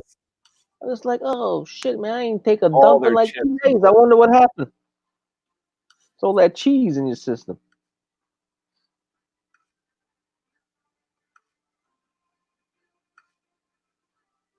That's the best cheese whiz I've had. It's amazing. I want it. Oh man, it's amazing. Cheese. Quesadilla. Give me the quesadilla. It's so nice that you just push the buttons at that place, so you don't have to do anything else. You don't got to talk to nobody. You just put your order in and say, "Give it to me." Hurry and when they do give it to you and talk to you, they're friendly as could be. They really are. Not to me. I ordered to dine in, and they give it to me in a bag. Yeah, they give it to you to go every time. They're like, "Get out of here." Hell yeah, we don't want this guy. Like, but your friend can stay because they give it to me on a tray. They give it to you on a tray, and then they give it to me in a bag. Like, get out of here. They give me such a big smile. They're like, "Here you go, sir. Should I undo your Coke bottle?" I'm like, "Yeah, I can't do it. What do you think? What are you looking at?" And so they undo it, and they're like, "You want me to undo it? You want me to undo your water bottle?" And now that one I can handle. So they send me off with the sour cream. Yo, that thing is amazing though. Oh yeah, I love these Chinese buffets too. My dad always took me to this one China buffet, but then it got bad because they took away all my special desserts. Like Kevin saw me, I would take like the sweetened condensed milk. I pour. No, hold on, wait. This is so no. This was the craziest thing I've ever seen. He filled up a plate with like 3 or 4, like they looked like Zeppelis that were already drenched in the glaze. They were like glistening with sugar, and then he took a spoonful of condensed milk and drizzled it all over it. I'm like, what? I'm like, yo, that doesn't need any more sugar at all, bro. But I'm no better though, because what I did was I would take those I don't even know what those are. It's like red bean pastry thing that that's in those Chinese spots. Delicious, good as hell. And I would throw ice cream on top of it, and then those like toasted peanuts. Oh, you should see my dad's dessert. I would throw on top of everything. It was my dad gets like 3 different scoops of ice cream, puts it on one of them like apple pie bits that they got over there. It's crazy, man. And some other stuff he pours on there, like peanuts and all this stuff. Crazy. Really, really good. But I'm telling you, they started taking away stuff. They not only took away that donut glazed dessert that Kevin told you about, but they took away the glazed peanuts that they had covered in powdered sugar, like caked powdered sugar all over it. You know what I'm talking about? Yeah. They haven't had those in the past 2 times. Like, they're slipping. They're slipping so hard. All right, man. I'm gonna run upstairs real quick for a minute, but I can't shut my camera off because I got this I don't see it. You know what I'm saying? Setup going on. I'll just put on my screen real quick till you return. All right, so I'll be right back.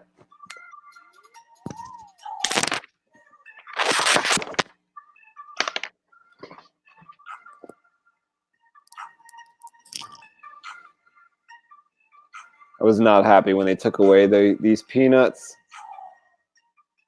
at the China buffet. That's why I have to go to the one time I went with Harris to his China buffet over in Philly. That had all the stuff. That's the one I need to go to again. That was like, that's in its heyday still. Mine in my town is dying. Mine in my town is dying a slow death over like 10 years. Just stopping, serving every little bit. My dad even asked us, like, are you guys closing? Like, the whole shopping center is closing. Are you guys closing? And they don't even want to admit that they're closing. They don't even want to admit that they're closing. Like, no, we're not closing. It's like, come on now. The entire shopping center is closing. You're going to be the one place open? I don't think so. They're going to demolish this place. Don't say you're going to stay open. But they're like, no, we're going to stay open. It's like, no.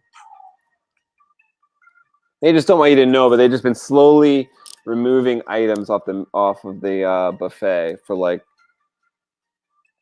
years. For probably 6 years. They say they're not moving.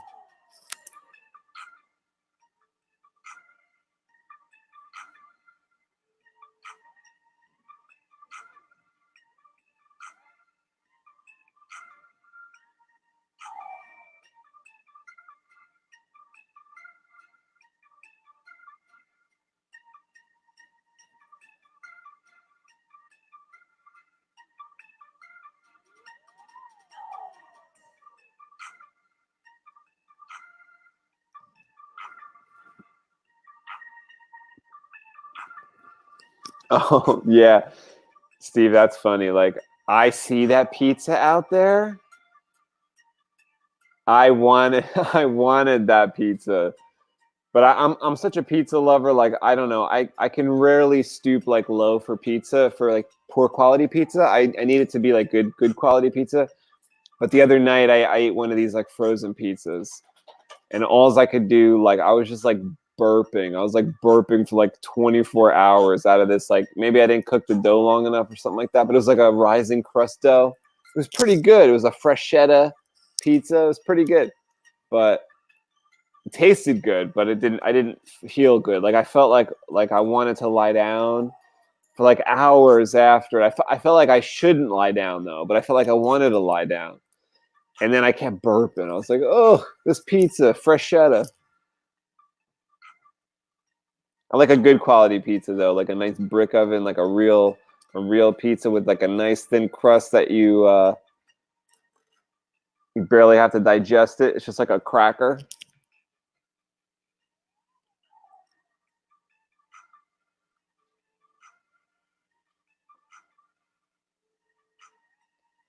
One of the best pizzas I had that was like a personal pizza. Like, my favorite type of pizza is like a personal pizza, one that they make for just you, that's like smaller than a normal pizza.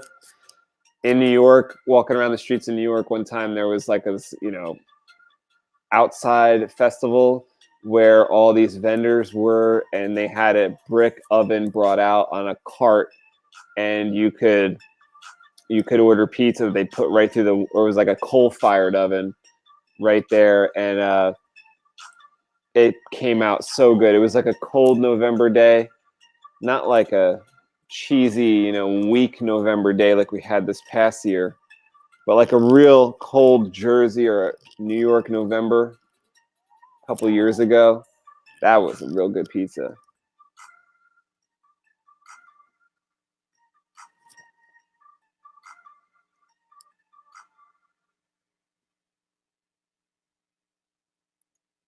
Yeah, I know, right? It's like when I visited California, it was hard to find like something that maybe would be like a good pizza. Like, not that I was like really looking too hard, but I walked by one restaurant that was serving people outside, and they had served a pizza that looked like my kind of pizza out in California. So I was like, the look of it looks right. It looked like it had a thin crust. It looked like the cheese was perfectly melted and kind of like singed on there. It looked like the sauce was tangy and fresh, nice and red, and it just looked great. But I didn't stop to try it. But I just hear like on a lot of people say that like it's hard to find Italian food that's really good in like California. So I don't know, I guess I feel lucky that I'm like right next to New York. I'm in New Jersey. Lots of good Italian food here in Jersey.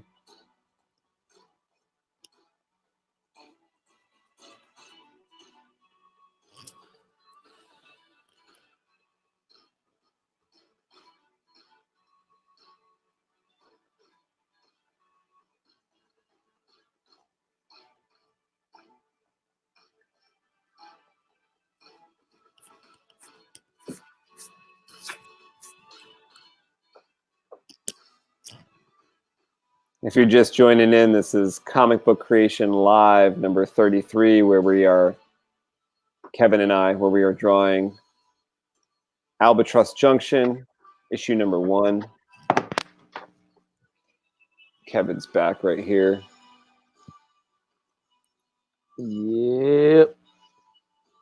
Kevin's working here on our tribute page, which is one of the first pages of the comic book, showing our main characters, Donovan and Dobbs. He's kind of zoomed in on these flags right here. This is like a war over suns, and they've acquired a second sun over Quantum Heights. So ability to heat the city better, grow a lot more food, keep water available. Otherwise, it'd be ice. This stuff is like frozen over on this planet. There's no more sun. Things are in a dire strait. So we pick up the story here where they've acquired a second sun over in Quantum Heights. So that's like the bougie area where people aren't so it's not so life or death. But there's other areas like Pikeburg where they basically like lost the war, but also they were in bad situation before the war. And poor Pikeburg, man. Poor Pikeburg. Mackenzie, who's running Pikeburg, is kind of stuck with Pikeburg. It's just he's a good dude. Guy. He's a good dude, man. He's just doing his best over there. Good people.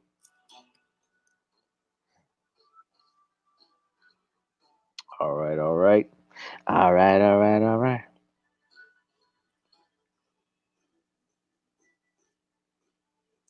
Does this thing straighten out if you stop it?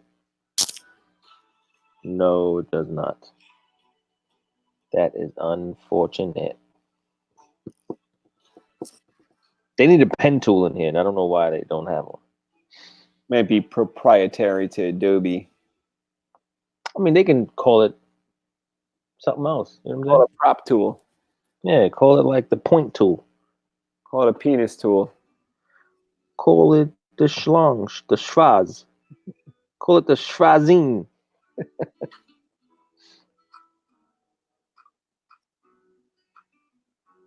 All right, I know what I got to do a week. I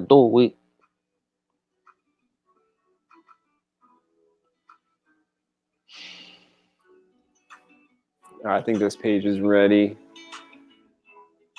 Okay, what do you think about this guy here? He is... Oh, he's the first victim? Like in the next... This is a cool view right here. Oh, the view you just had was dope. All right, let me go back to that. Oh yeah, that's true. Because now you can see. Well, no, and now yours is photo. Yeah, but we don't need like what I'm doing to be the. This is hot. Oh, look at his face. Oh man, that guy. Like I feel like he even like maybe dropped a tool right here, like a tool, like his. He's like whoa, like fumbling. But like right here, he was like, whoop, he's like fixing this. That's sad, man. This guy's talking right here. See, he's the one that's gonna have those shiny pants. Yeah, right? It's the shiny pants over here. And those top panels, all those top panels are basically like real dark. All these are real dark over here. Like, but then they'll like the lights come on this bottom panel, like, and he's like, lights are on, like, whoa, you know what I mean? And then it's a wrap. It is a wrap.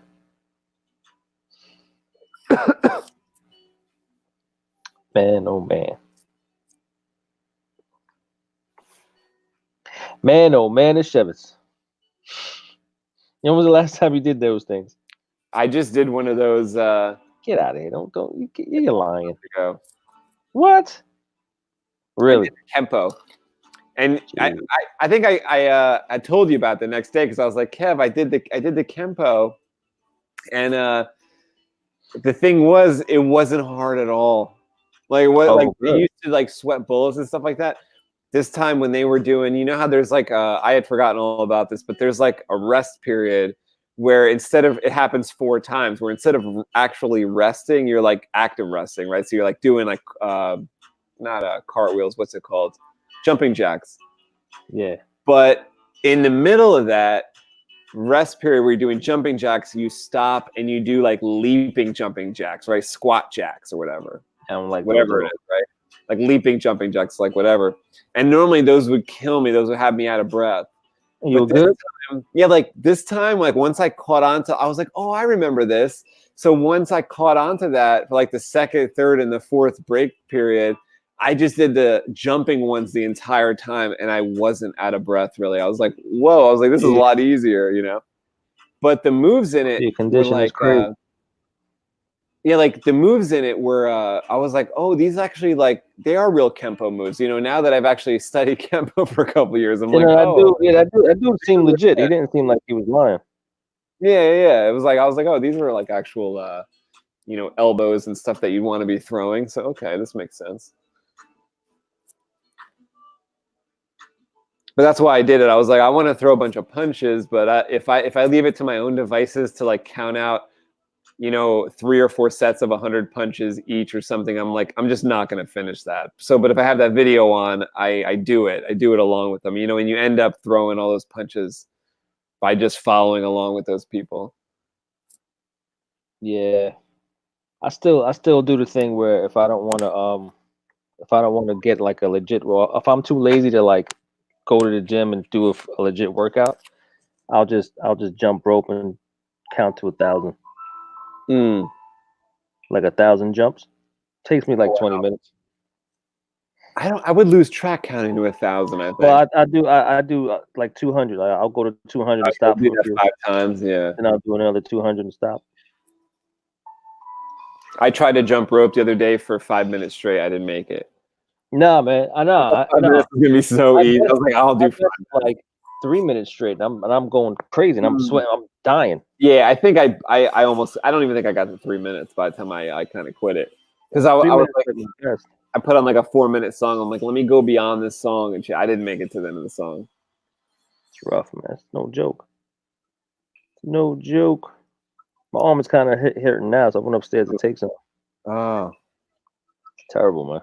Terrible thing. Terrible thing. It's terrible realization.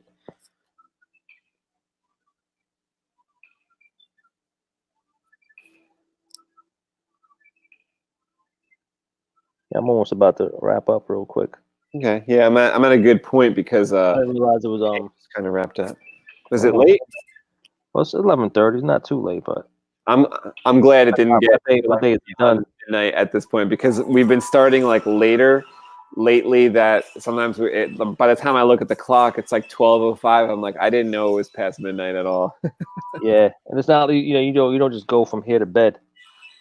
No, actually, I have to pack up a box. I actually have to do. I gotta unpack a box. I made a video, but I just have to edit it. I made a video over here. It's not PG-13, so I can't show it on YouTube over here.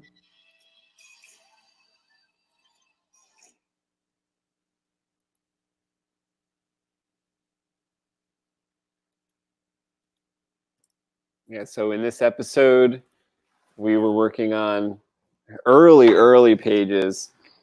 See, like one of the pages I was working on kind of follows this page here. This is an early page. It's a little preview of that we did in a previous show.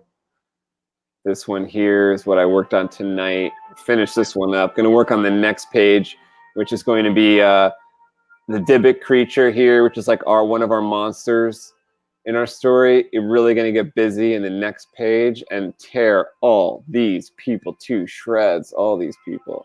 It's just like a group of 6 people they're going to kill. Or he's going to kill. Like this is let me show you one of the I'm tossing this, but this is like what it was before. I like that. I like that page too, though. Yeah, I mean, we can still use it for something. Maybe it's we could, you know, I might like practice inking with this, like actually inking by hand. Maybe we make this into. That's what I did. Yeah, that's what I did. It was cool. Something like that. The concept drawing though, so you know. Yeah. And also, you know, I was looking at this to try to illustrate the one I did tonight. I know it looks a little different. It's a different angle, but I try to take a lot of the multiple layers of teeth, the multiple eyes, and the wide face from this drawing here. But I actually think we're going to keep some of these top panels I'm keeping for the next page or for the previous page. So it's like that top panel I think I'm keeping and this woman. But the rest of it changes. But I do like the layout of this page, but I wanted the reveal of pretty sick. Like the reveal of, I'll show you the thumbnail real quick. The reveal of the Dybbuk in this fashion, where like he busted through and he's like standing on their generator or kind of broke their fire, you know, their generator that they use for warmth and fire and to heat their food and stuff. They're like, my idea for this was that he has smashed that. He's standing in the middle of that. And I'm not sure if I'm going to go for like that type of thing, or I'll probably talk to Kevin like about it. But if we should just go for more of like a ravaging, like this thumbnail here. And then there's a page that comes after where it's going to be actually our title page where the Dybbuk is actually jumping away from that carnage. So you guys get a little preview of what's to come in our intro to our Albatross Junction issue number 1. That's what you'll see when you first open the issue. Before we get into the tribute page, which is what Kevin's working on. Let's see if I can make that bigger. Oh, well, Kev, I like what's happening now with the color, yeah.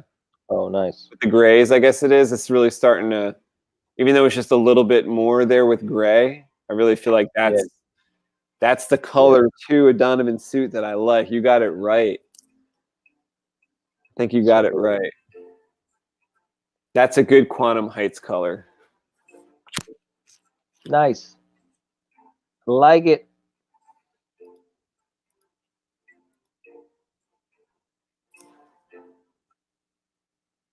Yeah, he looks sick. Oh, and you started to do the tattoo, his chin tattoo, which you've always been like a little afraid to do lately. But you're gonna, as soon as you hammer down in one of the panels, you'll just refer to it for what it looks like. Yeah, I'll just make it happen on all of them.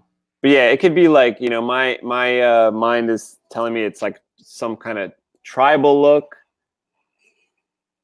you know. Yeah, I'm thinking of like some South Pacific type. Yeah. But I'm not gonna go as. I mean, I don't know if because some of them mean something, so I should kind of like pick something that's authentic. Yeah, like maybe we want something that is something to do with like conquering war, warrior, humanity, or his name means dark warrior. Donovan Cordova means dark warrior. I believe so. Yeah, so maybe something along the lines of like a dark figure or a warrior, dark warrior. Anything. Yeah, so I'll get that. Shapes that mean that. Yeah, I'll have that tomorrow. Yeah, sweet. And like maybe if it's like certain symbols or letters and you do it like it could be like reversed, right? So you do like a symbol, like let's say like a letter C and a D, or maybe what it looks like, but then it's like reversed, so it's a mirrored. Oh, yeah. Something like that, depending on what you find. It kind of all depends on what symbols you find, you know. I know there's a ton of them. There's a ton of like old school pictures of actual like warriors that have their chin tattooed. Oh. And those patterns all mean something. Like some patterns go this way and then that way. You know what I mean? Like they all mean something. Right. I think like from far away it would look like a beard or would look like a goatee. Yeah. But when you zoom in, it's this pattern, whatever you come up with. I'm trying to find something now, actually. What would I look for? Like Samoan chin? Or it could be yeah, well maybe South Pacific, like you said, would be some kind of word. South Pacific tribal symbol. Mori. Sacred chin tattoos. Even women have it. It's crazy. Oh, thanks, Steve. Steve likes Quantum Heights. It actually sounds like a real place, like Lincoln Park or something. Oh, Yeah, nice. we kind Nice. of got that idea from, you know, like Kevin's from Brooklyn. There's places up there Crown that we Heights. call like, yeah, Crown Heights, and so that's. I actually grew up in a place called the Junction. Oh yeah, really? Yeah. I don't remember you telling me that. But Yeah. and the quantum part of it comes from. See, this is actually kind of funny because I have a line of sort of fantasy lightsabers that I have designed. That oh, there you go. Yeah, that's like Donovan's daughter, right? See that chin? I have these like fantasy lightsabers, and I made 4 of them. So quad is 4, right? Quantum is like at the epitome. So the sabers that I made was like one of them was quantum potentum, which I felt like was like the ultimate potential. It's a lightsaber that never got made because plans changed along the way, or maybe one of them I'm still gonna get from like Vader's vault or something like that. But you know, there was 4 different models I had imagined that had different names. They all started with quantum. So this was many years ago. Then when Kevin and I came up with this story and we were going to make this city name, we thought that Heights made sense because, like what Kevin said, and quantum made sense to me because of it meant the epitome, like the best of. So this city is the best of the entire world that we have going on in this storyline, in this timeline. Yeah. Junction. And the way this city works is the people who are the most well off, I mean, they really don't have money, but they just have the best things. They're well taken care of. They live at the top. And the further down you go, the lower you are, the worse off you are, pretty much. Kind of like Coruscant, like if you ever explored like the books or looked at Star Wars Coruscant planet, that's the way they have it described too. It's like the lower you get, it's like the lower levels. They're actually going to make a TV show. It's like a visual hierarchy. Honestly, it is what it is. Yeah, like the Mandalorian that bottom of the barrel was created from kind of an old idea from a show that was to take place down below in the lower levels of Coruscant. Like what I imagine maybe Quantum Heights is kind of like, but Quantum Heights is probably worse, I think. Yeah, definitely, man.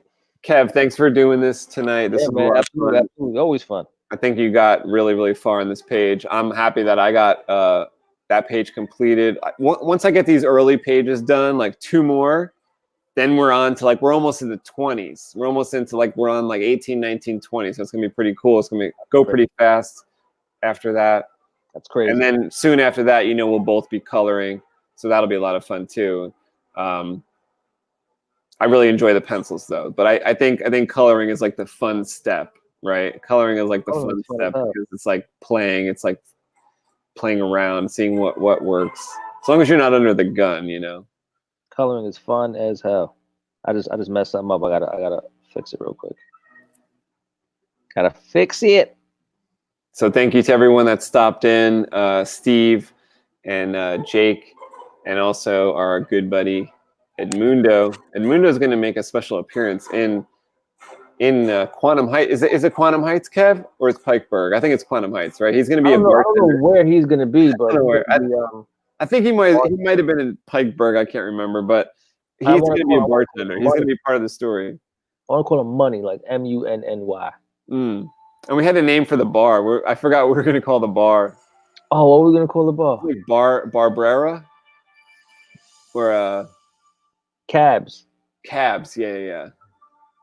Oh, you know what though? Look at the way you have this inverted. I like it. I like the colors of that flag this way. Oh, with the black and sweet. Makes sense. A black sky. It was a black sky, and it got 2 suns. Yeah, that could work too. Or maybe it, like I think you had said yesterday that the flags were going to be like blue because it was like a blue sky that they were up against. Maybe that will work because if it's like navy or light or some kind of blue, maybe the color, maybe his suit is kind of like indicative of what you prefer, that type of blue. So we got a quantum blue happening here? Yeah, because like I always kind of imagine that the guards for Quantum Heights, which like some of those little people that you're going to draw around, if anyone, I don't know if I drew anybody that has like a spear or a staff. Those people might be guards. They could all look the same with like maybe they got a blue robe on or something. Now the best sketch here, I told you already, is this little guy right here. Look at this little guy. Look how happy this little figure is with this flag. Look how small it is, like compared to everything else.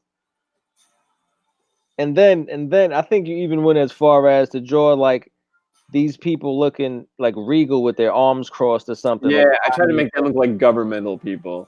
Yeah, I got that. I got that feeling. So I was like, yo, these people have like their arms behind. They're standing up straight. Their arms are at their sides or behind their back. You know who I was thinking of from? And these are the crazy folk. They're just like, yeah, those are like maybe slightly lower level, like public, like regular plebs. But you know who I was thinking of when I was drawing those little tiny people was, even though I don't like this character, I don't even like this movie, but in Last Jedi, Admiral Holdo.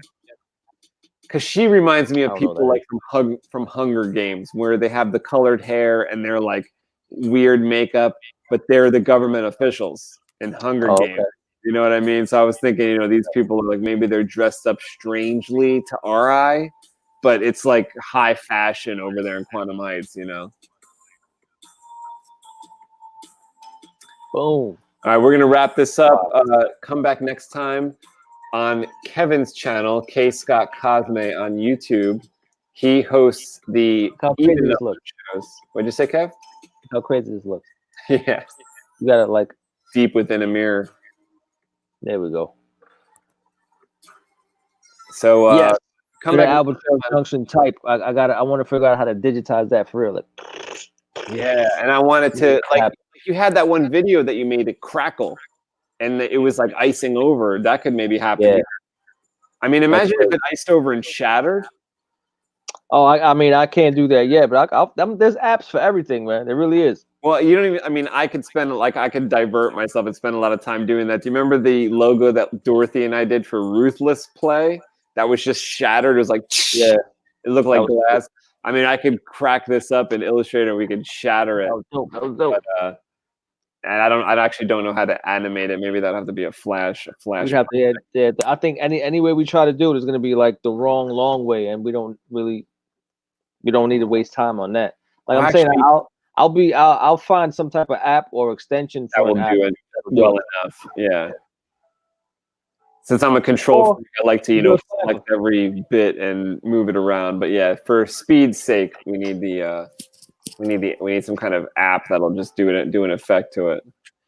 Yo, sanitize your hands, bro. Who have I come in contact with here? Computers. That's true. That's true. I'll get up and wash my hands up. Look at that speed. Look at that. Yo, when I was 12 years old, that's when I learned that skill. Is that to dry your hands? That's the FAP skill, boy. I was Fat Master Flex. All right, well, come back on Kevin's channel. We'll be drawing the next pages of Albatross Junction issue number 1. That'll be CBCL number 34. And subscribe to both of our channels if you wouldn't mind dropping a like down below. Like, share, and subscribe. You about to hit him with like, share, and subscribe? Definitely share it. Definitely share it. Go to Kevin's channel and subscribe there as well, so you get those. And then in the description will be all the previous episodes that if you want to go back and check it out from day 1. We've basically been doing this since day 1, drawing issue number 1 from scratch. So you can check out the whole way Albatross was made. Nice, man. Through these videos. Also, go to albatrossjunction.com and check out, if you have Instagram, just go in and follow albatross_junction. And you get alerted to when we're going to do one of these shows. We'll always filling that with all types of content now. Yeah, we'll put up, some little videos. We'll put up some concept art. We'll put up some close-ups of some pages and stuff on there. So it's just a good place to kind of keep track of what's going on and what's the latest with Albatross. I think after tomorrow, we'll have some news about Indiegogo. So we'll introduce that to you guys next week. Nice. We're on track. Cool. All right. Well, have a good night. All right, broskies. Over here shutting down. Play my song time. Oh, 2 hours on a dot. Albatross.